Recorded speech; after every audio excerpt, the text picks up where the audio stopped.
Hi, my name is Brant Phillips with Houston Capital Home Buyers, and I want to talk to you real quickly about how to pick the right cash buyer for your house. So if you're talking to a real estate investment company or most likely multiple real estate investors and different companies about selling your home and most likely selling your home quickly, well, first and foremost, there are plenty of investors and companies in the area, so you should have a lot of options to choose from. So that's a good thing, but which one is the best? So let's talk about a few things. So first and foremost, price isn't always the most important thing, and I want to explain that.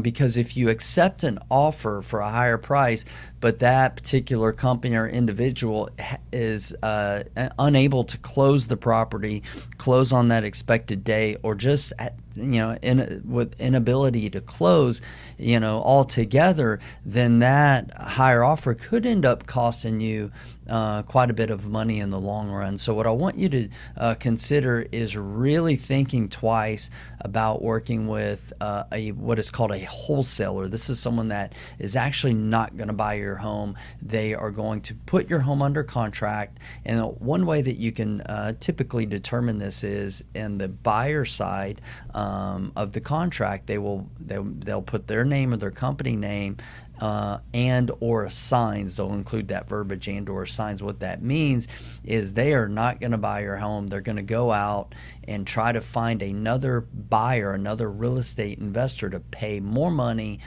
for the property or for the contract than what they have it under contract to purchase it for. So there's nothing illegal about this in most states. This is actually illegal in several states now, and it's being legislated to be outlawed soon. But if you are in a situation like that, understand what you're dealing with, because the reason it's becoming outlawed is because a lot of these wholesalers, they leave their sellers left to dry at closing. They don't show up. So be careful about that, because that's a setback that could cost you dearly. And then the other thing is, when you're working with a buyer, who is most likely to honor their agreement. Just because that you're under contract to sell your home with the real estate investor,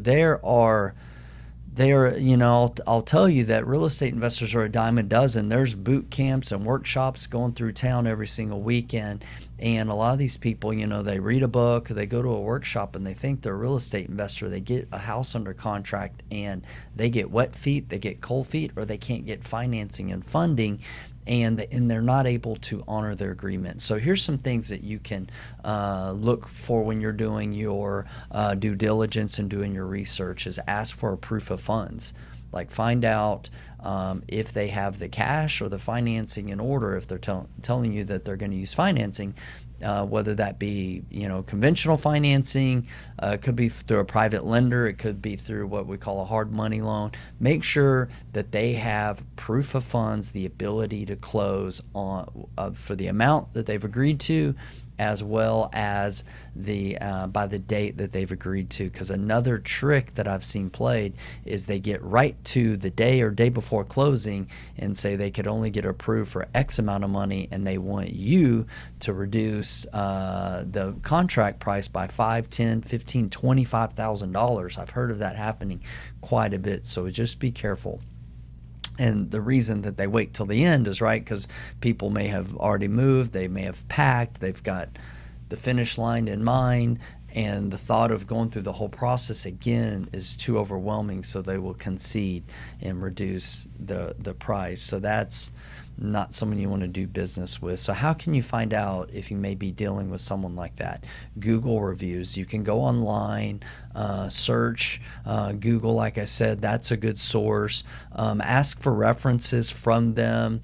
Ask like a local title company or the title company that they work with. That may be a little bit in their favor because that's their title company, but do as much research as you feel you need to do. I'll tell you that you can find a lot about people online these days on social media, about the individual people that you're working with, and also about companies. So just take a little bit of time and do a little research. This is a big decision, so take a little bit of time, do research on that because this is a big decision. And the bottom line is when making your decision on who to work with, that whatever company that you're working with, they should make your life easier. Are they offering you lease backs, meaning closing on the home, putting cash in your pocket, and letting you stay in the home for a week, a month, or whatever, that time that you need to get sorted and into your next home? Are they giving you even that option to do a lease back?